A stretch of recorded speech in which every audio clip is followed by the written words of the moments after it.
चामुंडा माता की, मलकेश्वर महादेव की, मलकेश्वर महादेव की, जालंधर नाथ जी महाराज की, जालंधर नाथ जी महाराज की, पीर शांतिनाथ जी महाराज की, पीर शांतिनाथ जी महाराज की।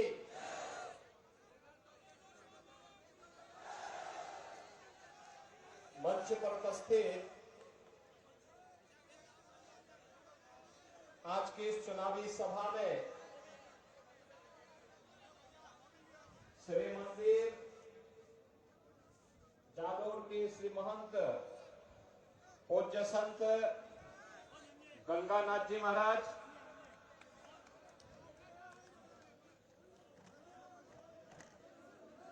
पूज्य शांतिनाथ जी के ही कृपा पात्र और कर्नाटक में राजस्थान की पहचान को बनाए रख करके धार्मिक जागरण के कार्यक्रम में लगे हुए श्री महंत राजा निर्मल नाथ जी महाराज, मंच पर और इस सभा में उपस्थित सभी पूज्य संतजन,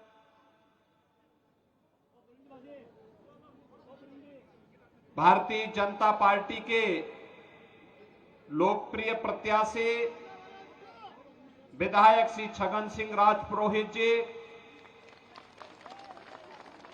अजय महावर जी, ऋषिकेश पटेल जी, ईश्वर सिंह तुम्बा जी, रविंद्र बालावत जी,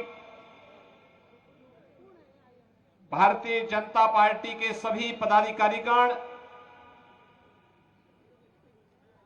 आहोर विधानसभा क्षेत्र से जुड़े हुए सभी उपस्थित भाइयों और बहनों, मेरा यह सौभाग्य है कि आज मुझे आहोर विधानसभा क्षेत्र में आप सबसे संवाद करने का सौभाग्य प्राप्त हो रहा है। जालोर में मेरा आना रहा है, भैरवनाथ जी के अखाड़े में, श्रीनाथ मंदिर में, जालंधर नाथ जी की जो पावन स्थली है, पूज्य बापू शांतिनाथ जी के सानिध्य में, पूज्य बापू गंगानाथ जी के सानिध्य में अनेक बार इस जालोर में मुझे आने का, विभिन्न धार्मिक आयोजनों में भागीदार बनने का अवसर प्राप्त हुआ है। और आज ये मेरा सौभाग्य है कि इस आहोर क्षेत्र में इस चुनावी सभा के बहाने ही सही आप सबसे संवाद बनाने का एक अवसर मुझे प्राप्त हो रहा है। भाइयों बहनों, राजस्थान में विधानसभा के चुनाव चल रहे हैं। विधानसभा का ये चुनाव हमारे लिए केवल चुनाव नहीं है, ये चुनाव जनता जनार्दन को शासन की योजना का लाभ मिले,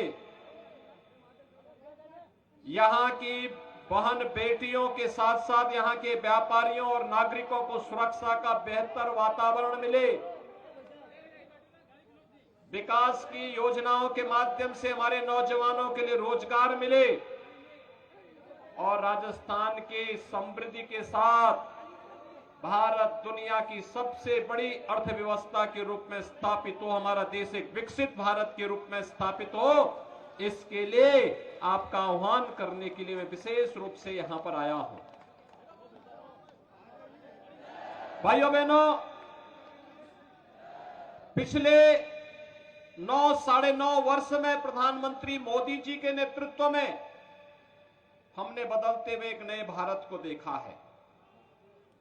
वैश्विक मंच पर जिस भारत की प्रतिष्ठा बढ़ी है, अगर हमारे देश की प्रतिष्ठा बढ़ती है तो हमारे देश के 142 करोड़ लोगों का सम्मान बढ़ता है, हम सबका सम्मान बढ़ता है। प्रधानमंत्री मोदी जी के नेतृत्व में भारत का सम्मान बढ़ा है, तो देश की सीमाएं भी सुरक्षित हुई हैं। आज कोई दुश्मन भारत की सीमा में घुस करके आतंकी कृत्य करने का दुस्साहस नहीं कर सकता। अगर करेगा तो उसे मालूम है भारत के बहादुर जवान उसकी मांद में घुस करके वो पाताल लोक से भी से निकाल बाहर कर देंगे।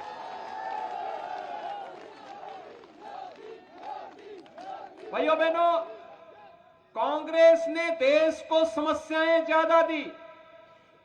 ये जो आतंकवाद की समस्या है, अलगाववाद की समस्या है, नक्सलवाद की समस्या है, या फिर जो भी भ्रष्टाचार की समस्या है, ये सब कांग्रेस की देन है। कांग्रेस समस्या देती रही है। मोदी जी ने 9 वर्ष के अंदर इन समस्याओं के समाधान का रास्ता निकाला है, इनका रास्ता निकाला है। आतंकवाद की समस्या धारा 370 के माध्यम से कांग्रेस ने दी। मोदी जी ने कश्मीर से धारा 370 को सदैव के लिए समाप्त करके एक समाधान दिया। कांग्रेस ने विकास में बैरियर खड़ा करके लोगों को योजनाओं से वंचित किया। मोदी जी ने highway, railway, airport, metro, rapid rail और नए नए यातायात के अन्य नए साधन उपलब्ध करवाने के कार्य किए। कांग्रेस गरीबों को, वंचितों को योजनाओं से वंचित करती थी। देश के विकास में भारत के सभी लोग योगदान दे रहे हैं, लेकिन कांग्रेस के नेता तब कहते थे कि देश के संसाधनों पर पहला अधिकार मुसलमानों का है। मोदी जी ने तो एक बात कही कि देश के संसाधनों पर पहला अधिकार गरीब का है, किसान का है, नौजवान का है, महिलाओं का है, और मोदी जी ने नारा दिया सबका साथ, सबका विकास। भाइयों बहनों, सबका साथ और सबके विकास का परिणाम क्या रहा? परिणाम रहा 12 करोड़ गरीबों के घर में शौचालय नहीं थे, उन परिवारों को एक एक शौचालय मिला। 4 करोड़ गरीबों के पास अपने सिर ढकने के लिए आवास नहीं थे, उनको एक एक प्रधानमंत्री आवास मिला। 10 करोड़ गरीबों को रसोई गैस के निःशुल्क कनेक्शन मिले। 4 करोड़ गरीबों को बिजली के निःशुल्क कनेक्शन मिले। और भाइयों बहनों, देश के अंदर 50 करोड़ गरीबों को 5 लाख रुपए की आयुष्मान भारत की स्वास्थ्य बीमा की प्रतिवर्ष की योजना मिली। तो कोरोना कालखंड में 80 करोड़ लोगों को फ्री में राशन की सुविधा का लाभ भी मिला है। यही है सबका साथ और सबके विकास का कार्य। सुरक्षा का बेहतर वातावरण देश के अंदर दिया। भाइयों बहनों, मोदी जी के नेतृत्व में भारत विकास की बुलंदियों को छू रहा है। तो पिछले 5 साल के अंदर कांग्रेस ने कहां पहुंचा दिया है आपके फिर राजस्थान को। भक्ति और शक्ति के लिए जाना जाने वाला हमारा ये राजस्थान, यहां का नौजवान देश की सीमाओं की रक्षा करते हुए दुश्मन का सामना करता है, दुश्मन को उसके ठिकाने पे जाकर के ठिकाना लगाने का काम करता है, बहादुरी के साथ देश के लिए लड़ता है। और कांग्रेस की सरकार यहां पे नए प्रतिमान भ्रष्टाचार के स्थापित कर रही है। आज राजस्थान कहां पहुंच गया? भ्रष्टाचार में नंबर 1, महिला अपराध में नंबर 1, योजनाओं को गरीबों तक न पहुंचाने में सबसे पीछे। हर योजना में भ्रष्टाचार की शिकायत, और आपस में ही नूरा कुश्ती हो रही है, आपस में ही सरकार में ही नूरा कुश्ती चल रही है। विकास की योजनाओं का लाभ गरीब को नहीं मिल पाता है, सामान्य नागरिकों को नहीं मिल पाता है, हर स्तर पर भ्रष्टाचार है। और भाइयों बहनों, उन स्थितियों में हम आह्वान करने के लिए आए हैं, थोड़ा तुलना करिए।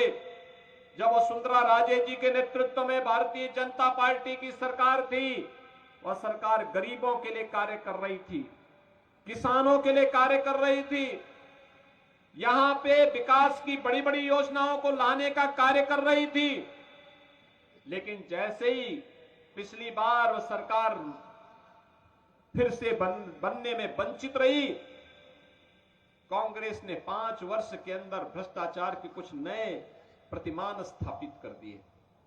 और इसीलिए मैं आपके पास आया हूं आपका आह्वान करने के लिए।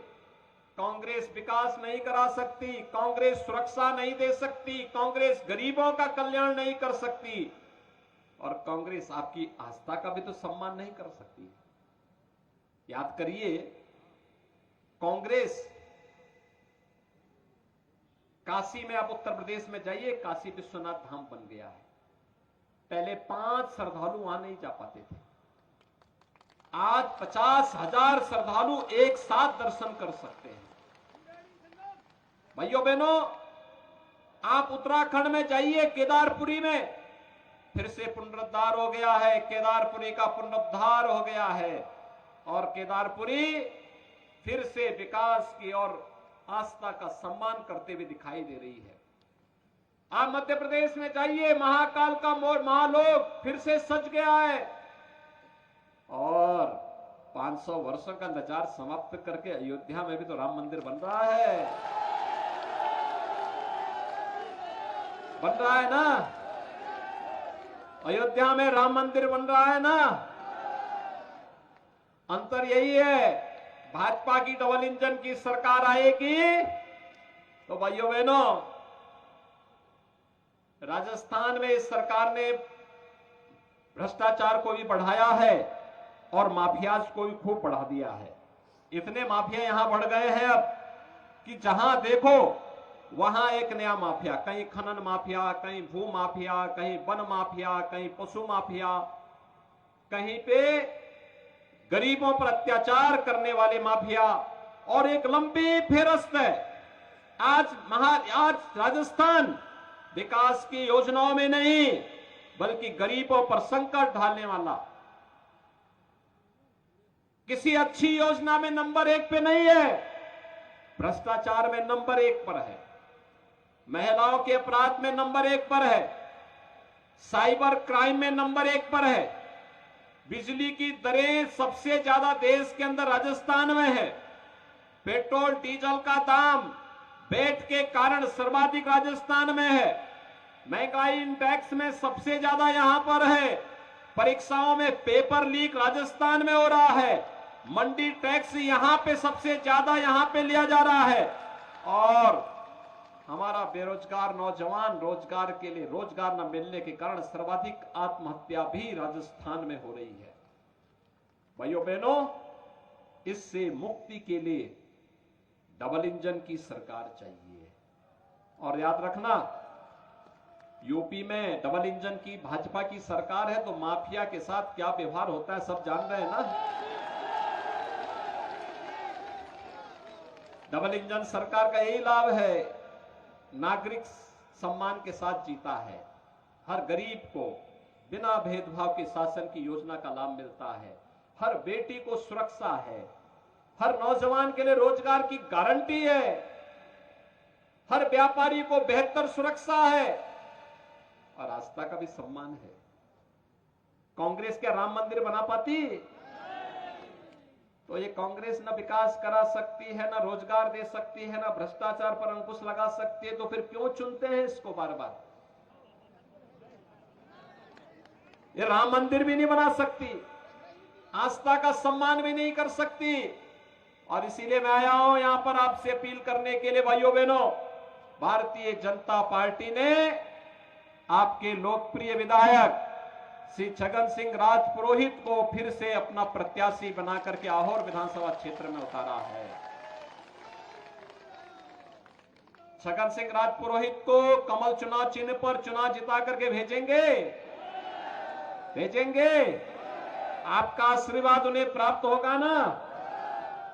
आप इन्हें जयपुर भेजिए चुनाव जिता करके, और 22 जनवरी 2024 को अयोध्या में राम मंदिर का उद्घाटन प्रधानमंत्री जी के कर कमलों से होने जा रहा है।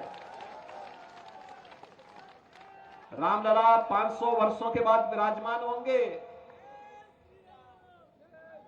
तो आपका आशीर्वाद इनको मिले और प्रभु राम का आशीर्वाद इनके द्वारा आपको अयोध्या पहुंचा करके दिलवाया जाने का कार्यक्रम होगा।